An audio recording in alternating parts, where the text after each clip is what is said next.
அம்மா அப்பா தான் உலகம் அப்படின்னு தெரிஞ்சவனுக்கு இங்கே வந்ததுக்கு அப்புறம் தான் வந்து இந்த உலகம் இருக்குது, இப்படி ஒரு வெளியில் வந்து இந்த மாதிரிலாம் இருக்காங்க மனுஷால் அப்படின்றது அவனுக்கு புரிய வந்ததே அதனால தான். நாங்கள் கவலைப்பட்டுட்டு இருந்தோம் இவ்வளோ பேசுவாளான்னு. இந்த அளவுக்கு திருப்பி அவன் என்கிட்ட வந்து தவடால் பண்ணுற அளவுக்கு அவள் நல்லா டெவலப் ஆகிருக்கா.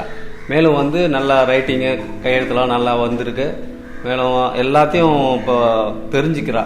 இன்னொன்றுனா அவளுக்கு ஃப்ளூவெண்ட்டாக பேச முடியல, மற்றபடி எல்லாமே தெரியும் அவளுக்கு. 2 வயசுல தான் எங்களுக்கு அது தெரிய ஆரம்பிச்சது. தெரிய ஆரம்பிக்கும் போது கொஞ்சம் கஷ்டமாக இருந்துச்சு, என்ன இந்த மாதிரி பிள்ளை இப்படி இருக்கேன்னு. அப்புறம் எங்கள் மனசை நாங்களே தேத்திக்கிட்டு, சரி இப்படி மனசு உடைஞ்சு உட்காரக்கூடாது, அது எப்படியும் நல்லபடியாக ட்ரீட்மெண்ட் கொடுத்து அவள் நல்லபடியாக ஆக்கிடணும்னு சொல்லிட்டு ஹாஸ்பிட்டல்லாம் போயிட்டு மருந்துலாம் கொடுத்துட்டு வந்து இப்போ கொஞ்சம் பரவாயில்ல, இன்னையோட எவ்வளோ பெட்டராக இருக்கிறா. First time when I came here, I was like very impressed to see the way they were approaching. The approach also itself is a very positive sign of like I felt this is the place that I am looking for my kid, and immediately after that I think after 2 or 3 days after that we started coming regularly. It's been years I'm coming here. It's been improving like anything. நிறைய டாக்டர்கிட்ட போய் காமிச்சோம், நிறைய private hospital, government hospital, Bangalore வரைக்கும் நாங்கள் 3 மாதம் பெங்களூர்லேயே இருந்து அங்கேயே இருந்து பார்த்து நிறைய செலவு தான் பண்ணோம். காசு செலவானது தான் மிச்சம் எங்களுக்கு. அதுக்கப்புறம் என்னதான் லாஸ்ட்டு என்னதான் இதுக்கு தீர்வு அப்படின்னு முடிவு பண்ணும்போது இந்த மாதிரி வந்து ஸ்பெஷல் ஸ்கூலில் இந்த மாதிரி போட்டால் தான் நிறைய இம்ப்ரூவ்மெண்ட் பண்ண முடியும் அப்படின்னு சொல்லிட்டு சொன்னாங்க ஒருத்தவங்க. அதுக்கப்புறம் தான் நாங்கள் ஏற்கனவே சத்யாவுக்கு வர்றதுக்கு முன்னாடி ஏற்கனவே இந்த மாதிரி ஸ்பெஷல் ஸ்கூலுக்கு போயிருந்தோம். அங்கே 1 இயர் இருந்தோம். 1 இயருக்கு அப்புறம் அங்கே எங்களால் அதிகமாக ஃபீஸ் கொடுக்க முடியல எங்களால். அதுக்கப்புறம் நிறைய பிரச்சனைங்க, அந்த பிரச்சனையை எங்களால் சால்வ் பண்ண முடியல அப்படின்னு சொல்லிட்டு வீட்லேயே ஒரு 2 மாதம் வீட்லேயே வச்சுருந்தோம். வீட்டில் வச்சுருந்ததுக்கப்புறம் தனியாக காசு கொடுத்து நாங்கள் ஸ்பீச்சுக்குன்னு சொல்லிட்டு வீட்டுக்கு ஒரு சார் வர வச்சுருந்தோம். அந்த சார் சொல்லியிருந்தாங்க, இந்த மாதிரி சத்யாவுக்கு போங்க, உங்களுக்கு நம்பிக்கை நிறையா கிடைக்கும், நிறையா உங்களுக்கு இம்ப்ரூவ்மெண்ட் பண்ணுவீங்க, அதுக்கப்புறம் மிஸ் பண்ணிட்டீங்கன்னு சொல்வீங்க, நீங்கள் சத்யாவுக்கு போங்கன்னு சொல்லிட்டு எங்களை சொன்னாங்க. என் சன்னு தான் எல்லாமே அப்படிங்கிற மாதிரி எங்கள் ஃபேமிலியில் எல்லாருக்குமே நிறைய பேர் சொன்னாங்க, நீங்கள் வந்து ஹாஸ்டலில் கொண்டு போய் விட்டுருங்க, இங்கே ஒரு ஹாஸ்டல் இருக்குது, அங்கே ஒரு ஹாஸ்டல் இருக்குது, அங்கே கொண்டு விட்டிங்கன்னா அவங்க பார்த்துக்குவாங்க, நம்ம பணம் கட்டினா போதும், they will take care of everything அப்படின்னாங்க. நம்ம வந்து நோயிங்லி ஆர் அன்னோயிங்லி நமக்கு சன்னா வந்துட்டான். So is a special child. நம்ம அவனுக்கு வந்து ஒரு ஸ்பெஷல் அட்டென்ஷன் கொடுக்கணும்.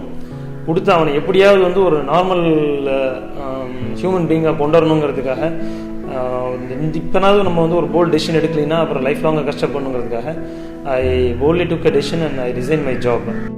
I have no words about Satya School because the amount of effort they have taken, the staff, madam or whoever are like here they are giving him physiotherapy, occupational therapy, neurodevelopment therapy, hydrotherapy, speech therapy, sensational therapy.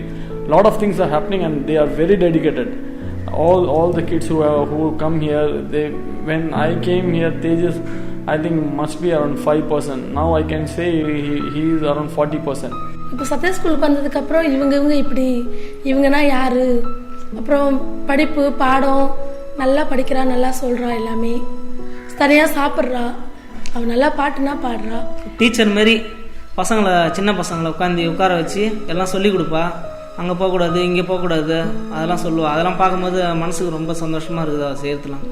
முதல்ல வந்து handball ஸ்போர்ட்ஸ்க்காக போனால் அங்கேயும் போய் medal எடுத்தா இருந்திருக்கா. அதுக்கடுத்தது டான்ஸுக்கு போனால் புவனேஸ்வருக்கு, அப்புறம் அங்கேயும் மெடலில் அந்த நினைவு பரிசுலாம் கொடுத்துருக்காங்க. மேலும் வந்து ஹைதராபாத் போனால் அங்கேயும் வந்து ப்ரைஸ் எடுத்துகிட்டு வந்தாங்க பாண்டிச்சேரி சார்பாக, நம்ம சத்யா ஸ்கூல் சார்பாக. டெய்லியும் டான்ஸு ப்ராக்டிஸ் பண்ணுறா, ஒரு எக்ஸசைஸு, அப்புறம் இங்கே சொல்லித்தர அந்த யோகாவோட அவளே செய்கிறா. இப்போ ஓரளவுக்காவது இப்போ நம்ம வார்த்தையாக வரலனாலும் ஓரளவுக்கு அது எங்களுக்கு வந்து புரிகிற மாதிரி இது அந்த மாதிரி ஒரு இதில் தான் அவனுக்கு வருது. இப்போ 2 நாளைக்கு முன்னாடி கூட அவன் வந்து அக்கா அப்படின்னு வந்தது அவன் வாயில். அது எங்களுக்கு ஒரு குட்டி சந்தோஷம். அம்மானு கூப்பிடுவான், ஆனால் வீட்டில் மட்டும் கூப்பிடுவான், வெளியில் கூப்பிட மாட்டான். இருந்தாலும் அதுவும் ஒரு குட்டி சந்தோஷம் எங்களுக்கு. சில பேர் இந்த குழந்தை வந்து பிறந்தது நம்ம வந்து முன் ஜென்மத்து பாவம்னு நினைக்கிறாங்க. சில பேர் வந்து கோயிலுக்கு போனால் என்னுடைய குழந்தை சரியாயிடும் அப்படின்னு நினைக்கிறாங்க. அந்த மாதிரிலாம் நீங்கள் வந்து நினைக்காதீங்க. தயவு செஞ்சு இது வந்து கடவுள் கொடுத்த ஒரு கிஃப்ட்டு. அந்த கிஃப்ட்டை நம்ம வந்து ஒரு வைரமாக பொக்கிஷமாக பாதுகாக்கணும். இந்த மாதிரி ஸ்கூலுக்கு வாங்க, இந்த மாதிரி ஸ்கூலில் சேர்த்து அந்த சந்தோஷத்தில் பாதி நீங்கள் அனுபவிச்சு இது பண்ணணுன்றது என்னுடைய தாழ்மையான கருத்து.